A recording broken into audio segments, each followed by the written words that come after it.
Hello everyone, this is professor MH और आज के इस वीडियो में we will discuss lecture number 6 TY BCom direct taxes semester 5 April 2024 ATKT university का paper solution.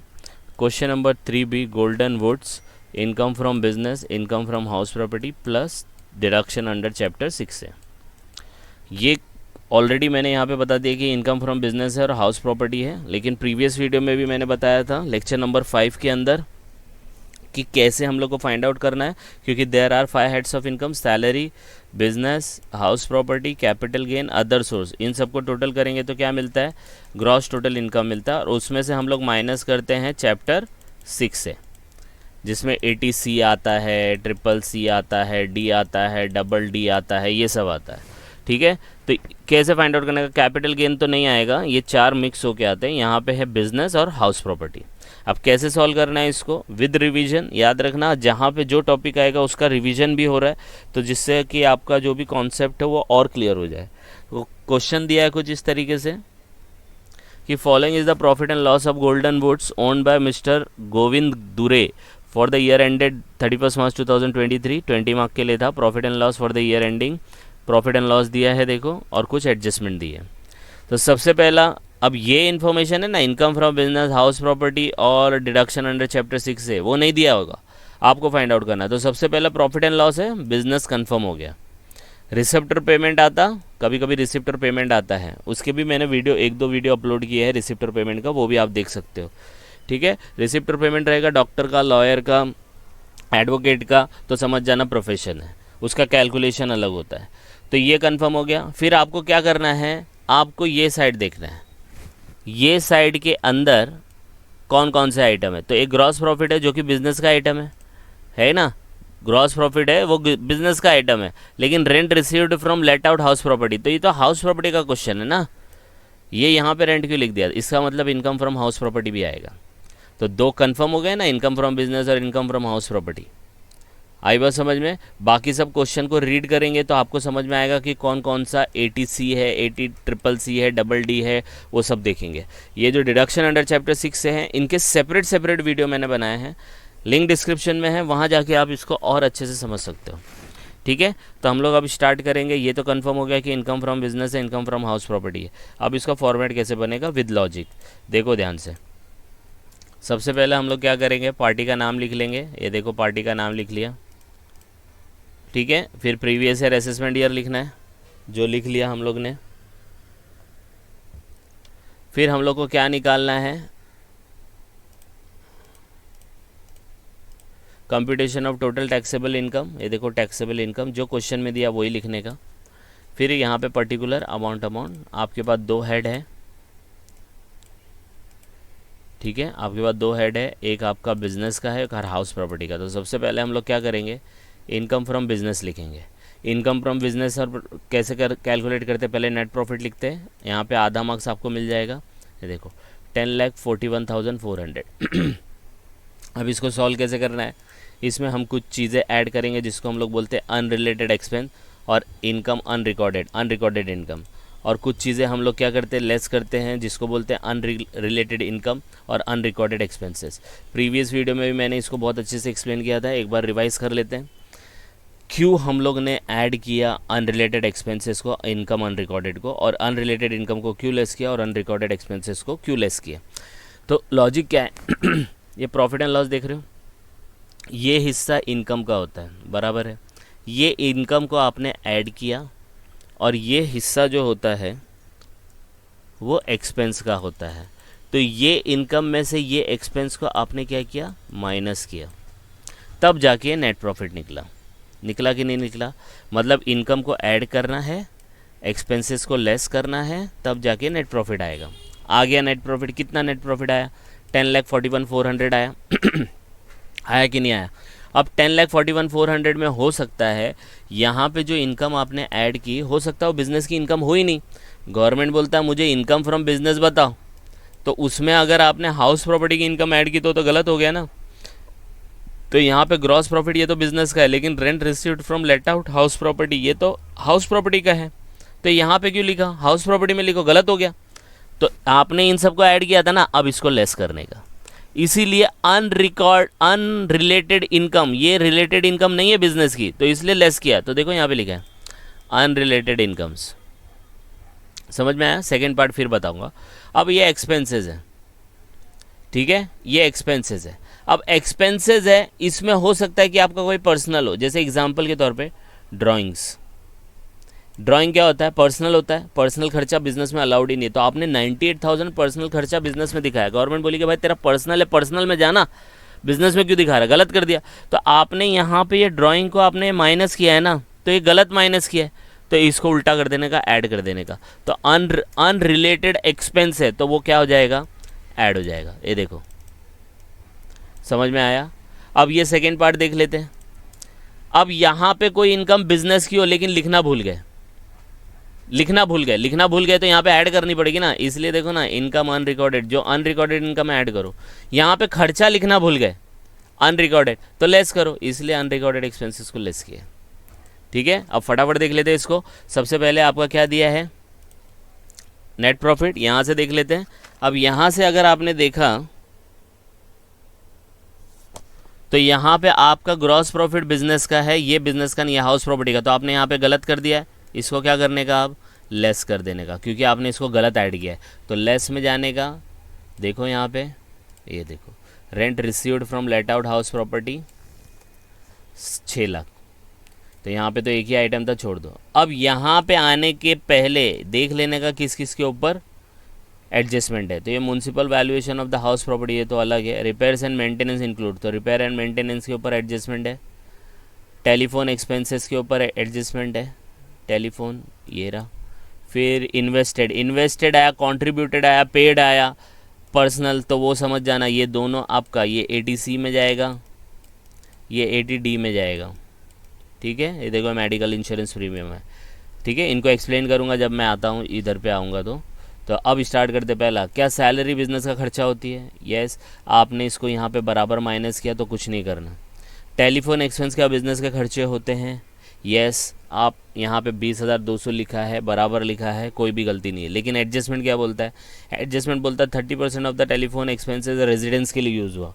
Residence के लिए क्यों यूज़ कर रहे हो भाई? वो तो पर्सनल हो गया, बिजनेस के लिए यूज़ करो। रेजिडेंस मतलब गलत हो गया, है ना? तो सिर्फ 30% आपने गलत किया, तो 30% जो आपने माइनस किया ना, उसको ऐड बैक कर देने का। तो 20,200 का 30% को ऐड बैक करो। तो पहला आइटम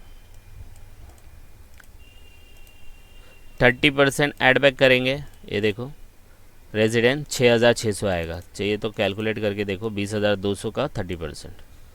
समझ में आया? ये ऊपर भी लिख सकते हैं, ये थोड़ा मेरा ऊपर नीचे हो गया है, तो यहाँ पे मैंने लिख दिया, देखो। ठीक है, ये हो गया। Next, property tax. Property tax किस में होता है? इनकम फ्रॉम हाउस प्रॉपर्टी में प्रॉपर्टी टैक्स माइनस करते हैं, जिसको म्यूनसिपल टैक्सेस भी बोलते हैं। तो ये इधर क्या कर रहा है? बिजनेस में थोड़ी माइनस कर सकते हो, तो गलत हो गया, आपने गलत माइनस किया, तो इसको ऐड बैक करने का। तो प्रॉपर्टी टैक्स को आपको ऐड करना पड़ेगा। तो property tax 10,000 add back. Next क्या दिया है? Professional tax. प्रोफेशनल टैक्स देखो रिपीट हो रहा है, फिर से बता रहा हूँ, प्रीवियस क्वेश्चन में भी आया था।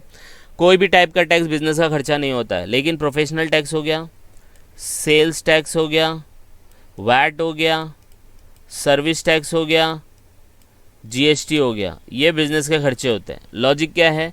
ये आपको गवर्नमेंट को पे करना पड़ता है कलेक्ट करने के बाद। लेकिन इनकम टैक्स हो गया, एडवांस टैक्स हो गया, सेल्फ असेसमेंट हो गया, वेल्थ टैक्स हो गया, ये आपकी ऑब्लिगेशन है, आपको भरना है, तो वो खर्चा नहीं होता है।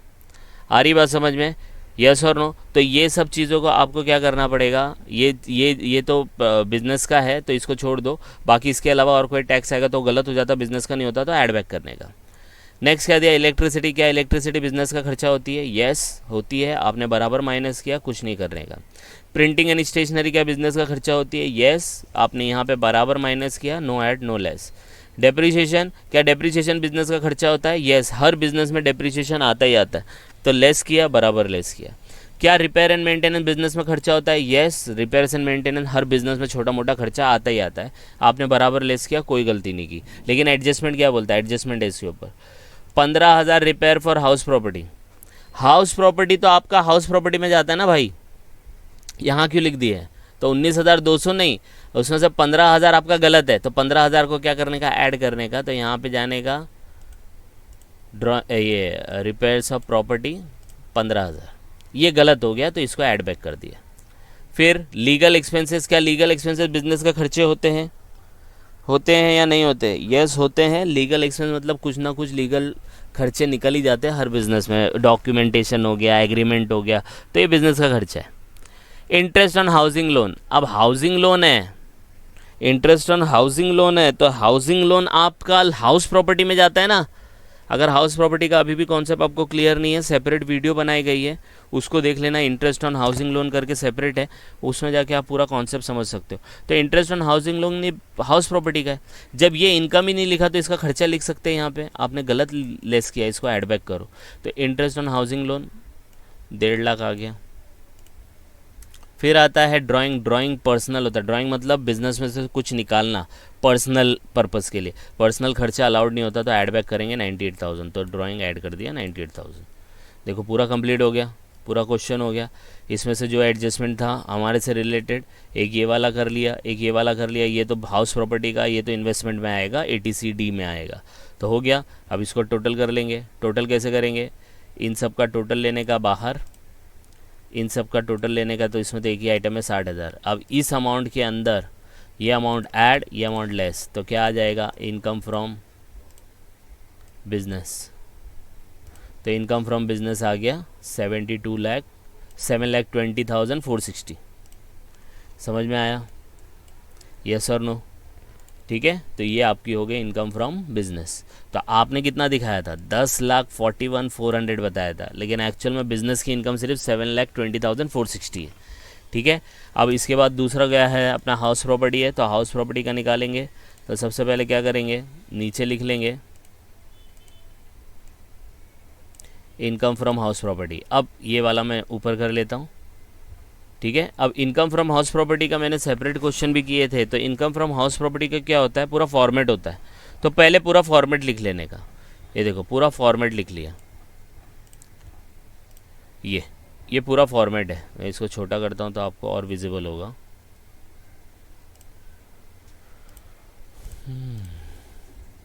ठीक है, ये आपका पूरा फॉर्मेट है, देखो ये। अब बोलेंगे सर ये पूरा लिखने का, यस, चाहे यूज़ करो या मत करो, क्योंकि एग्ज़ाम में क्या आने वाला आपको नहीं पता, तो पूरा फॉर्मेट लिख लेने का। मैं इसको एक बार रिपीट कर देता हूँ। पूरा फॉर्मेट कैसा होता है? आपको निकालना पड़ता है पहले rent of the property as per the government, government के हिसाब से उसका रेंट क्या है और एक्चुअल में आपको रेंट कितना मिला। ठीक है, रेंट एज़ पर गवर्नमेंट और रेंट एज़ पर यू, हम लोग इसको ऐसे बोलते हैं। अब रेंट एज़ पर गवर्नमेंट कैसे निकलता है? देखो रिवीजन हो रहा है, ध्यान से सुनना। फेयर रेंट, फेयर रेंट मतलब रेंट ऑफ सिमिलर प्रॉपर्टी, जिस जहाँ पे आपकी प्रॉपर्टी है वहाँ पे दूसरे प्रॉपर्टी का भाड़ा कितना आ रहा है। फिर उसका म्यूनसिपल वैल्यूएशन, प्रॉपर्टी टैक्स भरते तो एक रेट निकलता है म्यूनसिपल वैल्यूएशन, वो लेने का, दोनों का हायर लेने का।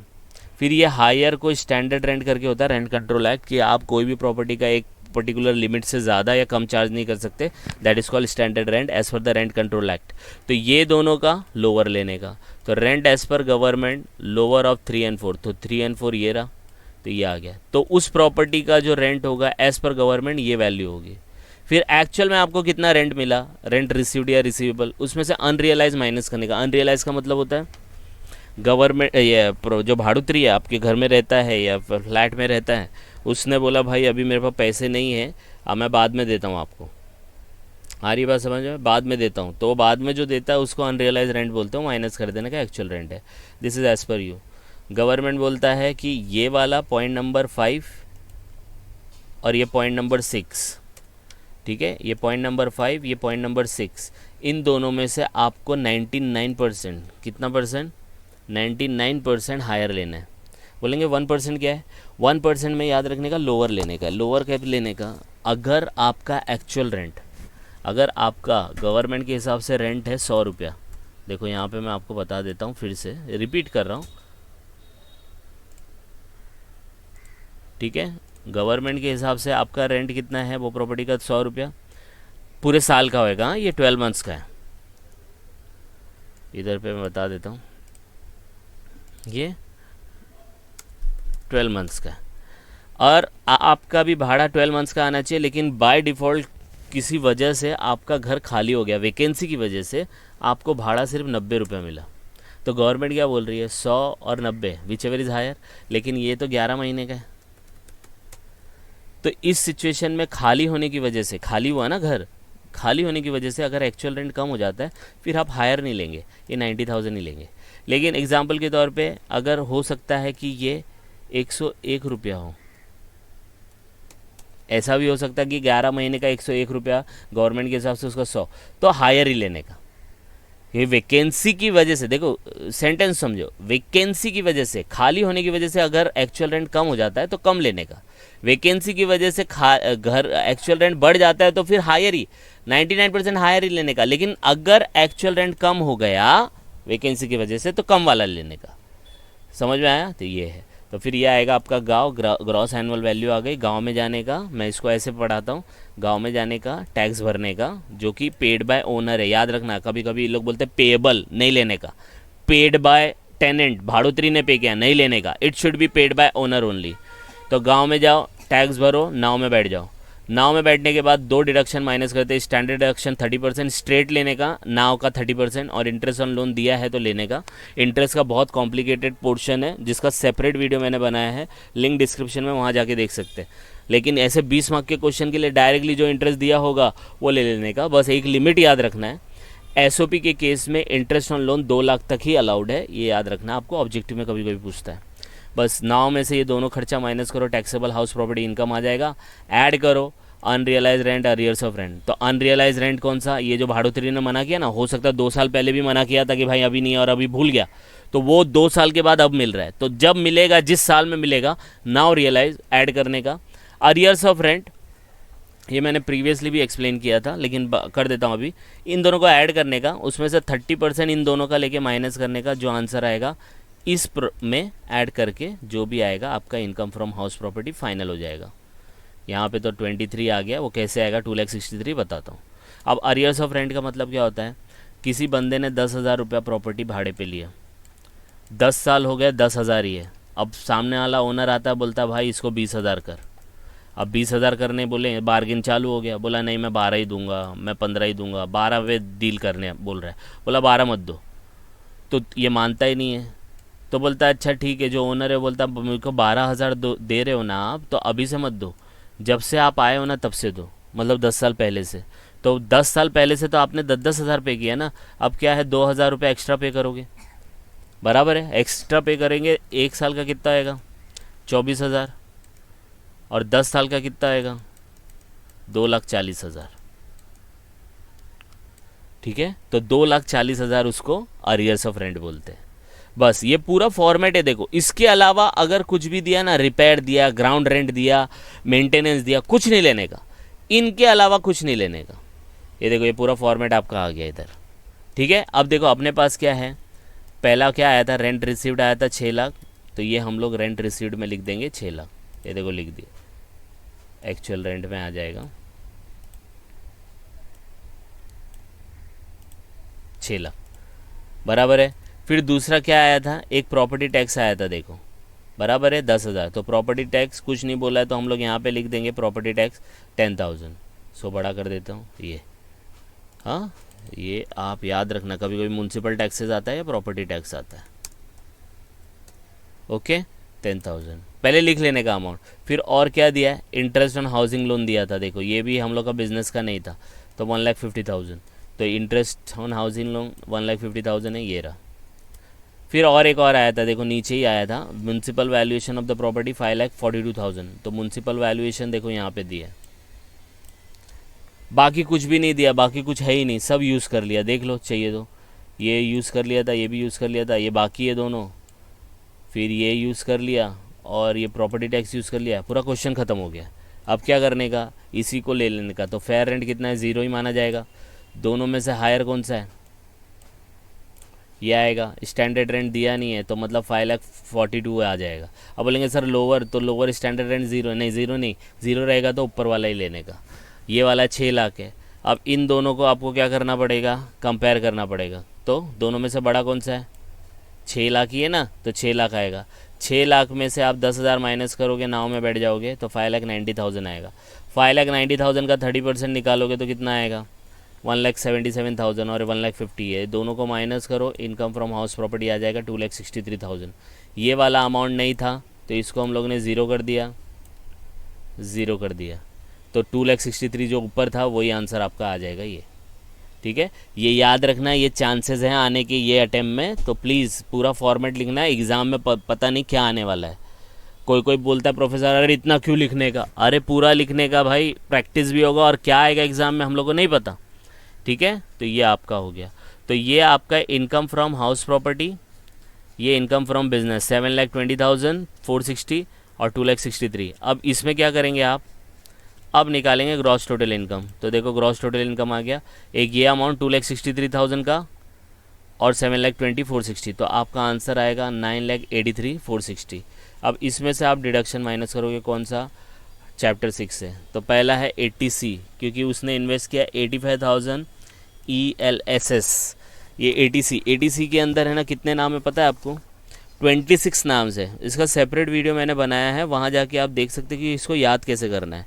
लेकिन इसमें 26 नाम जो है वो कौन कौन से है वो मैं चाहिए तो आपको एक बार रिपीट कर देता हूँ। जैसे लाइफ इंश्योरेंस प्रीमियम हो गया, any type of provident fund हो गया, लाइफ इंश्योरेंस, प्रोविडेंट फंड, फिर ये नेशनल सेविंग स्कीम करके होता है, एक NSS करके होता है, ये ELSS होता है, NSC होता है, यूलिप होता है, यूनिट लिंक्ड इंश्योरेंस प्लान, जीवन धारा, जीवन अक्षय, धन रक्षा, फिर पेंशन फंड और mutual fund, new house, tuition fees, bank FD में डाला 5 साल के लिए, NABARD bond, citizen post office का 5 year time deposit, senior citizen saving scheme, बहुत सारा है।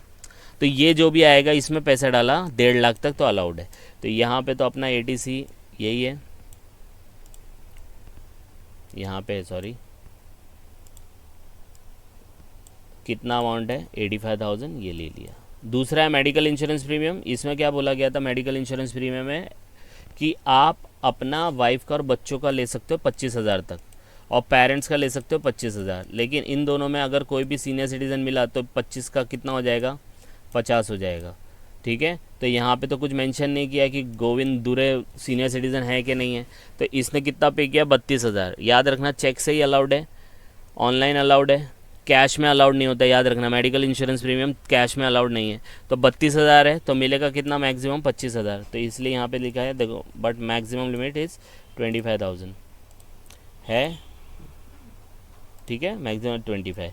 तो 25 और 85 कितना होता है, इन दोनों को ऐड कर दो 1,10,000 आएगा। 9,83,460 में से माइनस करो, आंसर आएगा 873,460।